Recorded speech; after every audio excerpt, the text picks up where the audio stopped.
This America Tonight. A plan to ease inner city desperation. But can a desperate economy afford it? And even then, will it work? Teach a juvenile delinquent to cook, and you'll have a juvenile delinquent who cooks.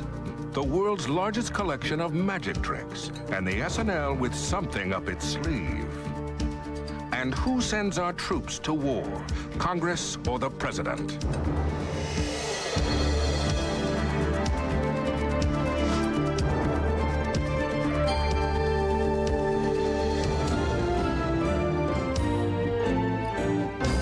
CBS News, this is America Tonight, with Charles Kuralt in Los Angeles and Lesley Stahl in Washington. Good evening. Crime and drugs and violence and hopelessness are all millions of American children know. And these kids are dragging the whole country down. The United States faces no more dangerous problem than this one. Can we solve it?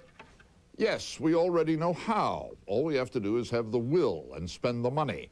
A foundation chaired by the late Dr. Milton Eisenhower began looking for solutions 10 years ago. Today, it said it has found them.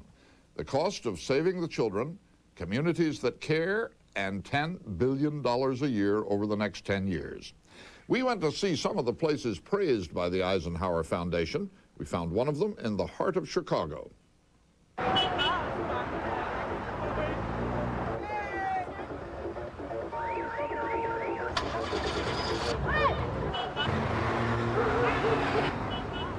I live 2 blocks from here, and every time when you go to sleep, there's some shooting, and every day, all night and all day, there's, the gangs out there dealing drugs and all that. 17-year-old Carlos Cartagena isn't always prepared for Chicago's mean streets. Keep it down, keep it on the board. But he is prepared for a future. Hold it nice and flat on the surface. Right? If it's too big for you, cut it in half. I plan to go to work at the Hyatt and then stay there and go to a cooking school.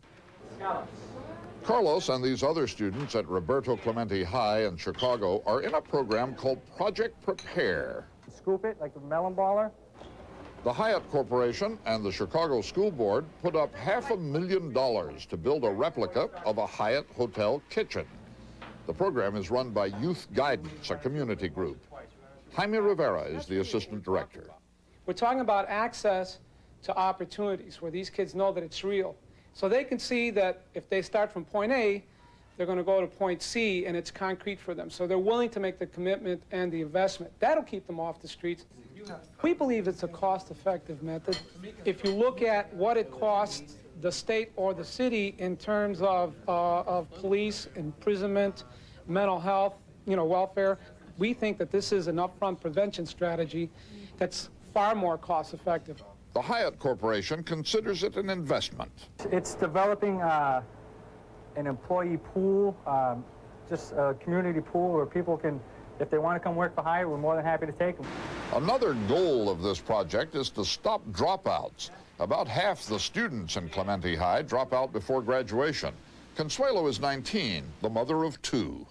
This program helped me a lot because I really won't even be in school. I'd be somewhere, but not at school. Carlos and his friend Tony are seniors. After graduation, they hope to work for Hyatt, but not forever. Me, Carlos, and our friend Louis, we all want to get together after high school and stuff and open up our own restaurant. When I heard that, my eyes welled up with tears. It just touched me when I heard them say that. These kids are bonded with each other, that they find this as a sanctuary away from the violence and the drugs and the gangs and the crime that's going on. I think that eventually with the supports, they could probably pull it off, that they can start a small business in their community and probably build on that down the future. In the late 60s, another group, the Kerner Commission, looked at the rubble left by riots and expressed the eloquent hope that our cities would one day be citadels of the human spirit. The hope is still there. The cities are still waiting. Charles, with us to discuss the Eisenhower Foundation report, one of the authors, criminologist Elliot Curry of the University of California, Berkeley, and clinical psychologist Stanton Samanow, who specializes in criminal behavior. Let's go first to Mr. Curry. in this report, it seems to me that what you're saying is the bottom line, there are programs that work to help solve this inner city crime, but it's going to cost us billions, $100 billion. Can we afford it? Yeah, it's going to cost something. The 100 billion figure is not quite what we say in the report. We talk about working up to a figure of $10 billion a year after increments of $2 billion over the first 5 years. But let me remind you something about what we're talking about here when we talk about this kind of social spending. We believe this is preventive social spending. We believe that it's cost-effective spending. We believe that these programs in the long run will pay for themselves. Well, let's turn to Dr. Sama now. We're spending about $300 billion on the SNL cleanup. Why isn't this problem even more severe and therefore worth 1/3 as much? The problem is severe. Who could be against investing in youth? The question is, what is the underlying set of assumptions? This report talks about addressing root causes. This is a rerun of the 60s. Everything but the federal deficit has been blamed for crime. To say that the root cause lies within the environment, I think absolutely misses the mark.